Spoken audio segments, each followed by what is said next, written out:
Good morning বন্ধুরা, সঙ্গীতার নতুন একটি ভিডিওতে তোমাদের অনেক অনেক স্বাগত জানাই।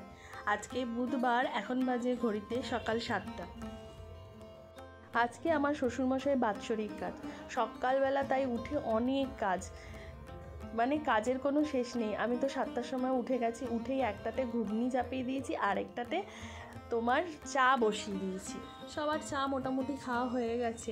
সকালবেলা শাশুড়ি মা উঠেই আমাকে বাসি জায়গাটা মুছে দিয়েছেন আর আমি লেগে পড়েছি রান্নার কাজে বাসি জামা কাপড় ছেড়ে।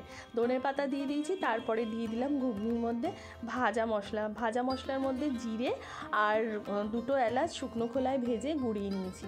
আমি এদিকে রান্না করছি আর আমার শাশুড়ি মা আমাকে আমার হাতে হাতে হেল্প করে দিচ্ছে একটু মশলাগুলো বেটে। একার হাতে সমস্তটা সম্ভব না, ওই জন্যই তো কালকে আমি সমস্ত কেটে গুছিয়ে রেখে দিয়েছিলাম যাতে সকাল হবে আর আমি কড়াইতে একটা একটা করে বসিয়ে দেবো।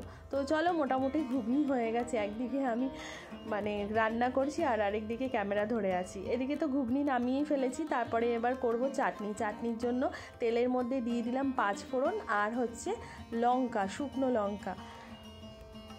এরপর দিয়ে দেবো টমেটোগুলো।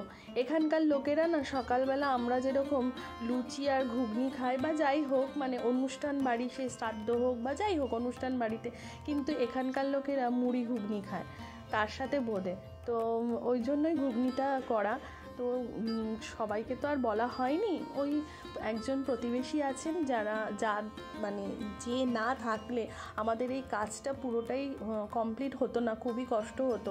তার সে ছাড়া পুরোই ইনকমপ্লিট। বাইরের দিকটা তারা অনেকটা সামলে দিয়েছে আমাদেরকে, কারণ দিব্যেন্দুর একার পক্ষে দুটো বাইরে ঘরে করাটা অসম্ভব হয়ে দাঁড়িয়েছিল। তো তারা আমাদের নিমন্ত্রিত ব্যক্তি রয়েছেন, আর কাউকে বলা হয়নি, আর 5 জন ব্রাহ্মণ খাবেন আর আমরা ঘরে যে কজন আছি। তো চলো, এদিকে চাটনিও মোটামুটি চাপিয়ে দিয়েছি। এরপর এর মধ্যে চিনি দিয়ে দেবো। তোমরা কি জানো, টমেটোর মধ্যে জল না দিয়ে যদি তুমি নুন, হলুদ আর সাথে সাথে চিনি দিয়ে দাও না, সঙ্গে সঙ্গে টমেটো থেকে জল বেরিয়ে যাবে। দেখো, অল্প একটু ভেজেই আমি দিয়ে দিলাম চিনি।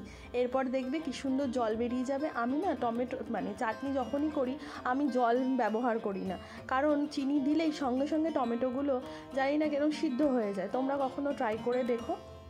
টমেটোর মধ্যে চিনি দিয়ে আঁচটাকে কমিয়ে আমি এখন এসছি চা খেতে, কারণ সবার চা খাওয়া হয়ে গেছে, আমার আর দিয়ারানির চা খাওয়া হয়নি। আর এদিকে দেখো, দিয়ার দিকে ক্যামেরাটা করতেই কীরকম লজ্জা পেয়ে গেছে। তো চলো, আমি আগে একটুখানি চা খেয়ে নিই, কারণ চা না খেলে আমি আবার বাকি কাজ করতে পারবো না।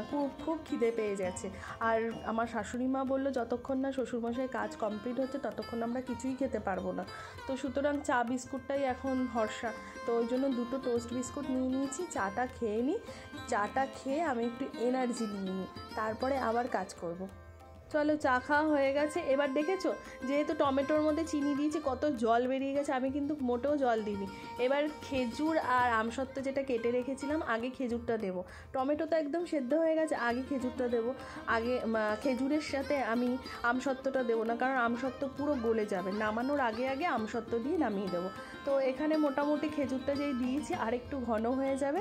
এরপর নামানোর সময় দিয়ে দেবো চাটনি হয়ে এসে, এবার দিয়ে দেবো আমসত্ত্বটা দিয়ে নাড়িয়ে একটা মশলা রেডি করে রেখেছিলাম। সেটা 5 ফোড়ন শুকনো খোলায় ভেজে গুঁড়িয়ে নিয়েছিলাম। সেটাকে দিয়েই ব্যাস নামিয়ে দেবো। আমার চাটনি রেডি।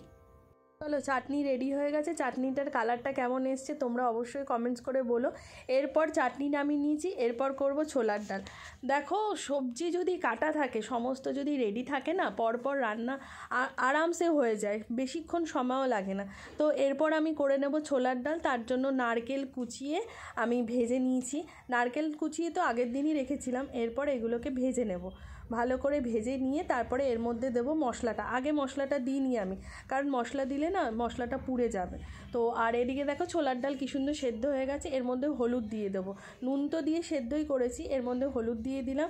তাহলে কি হবে বলো তো, যখন আমি ফোড়ন দেবো না, হলুদ গন্ধটা আর থাকবে না। নারকেলটা আমার হাফ ভাজা হয়ে গেছে। এরপর দিয়ে দেবো মশলা, গোটা জিরে, তেজপাতা আর শুকনো লঙ্কা। এবার মশলাটাও লাল করে ভাজা হয়ে যাবে, তার সাথে আমার নারকেলটাও ভাজা হয়ে যাবে। তো চলো এগুলোকে নাড়িয়ে নিই। ভাজা হয়ে গেছে। এবার আমি দিয়ে দিলাম একটা টমেটো।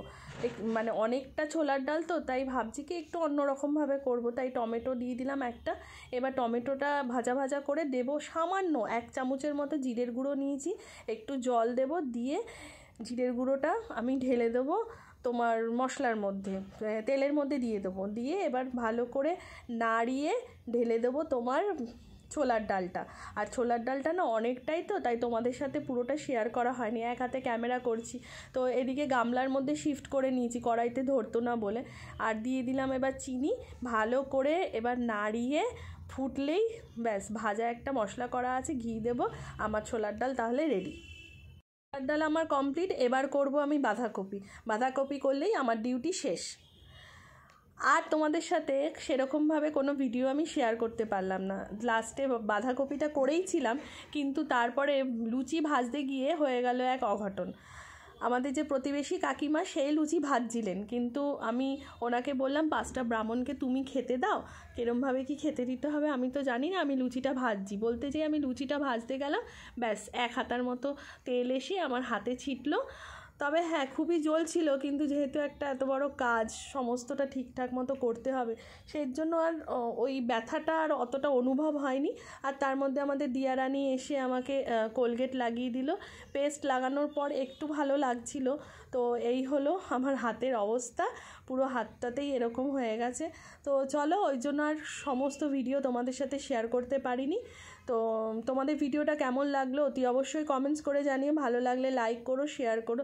দেখা হচ্ছে খুব শিগগিরই নেক্সট একটি ব্লগে। ততক্ষণের জন্য তোমরা সুস্থ থেকো, ভালো থেকো, টাটা।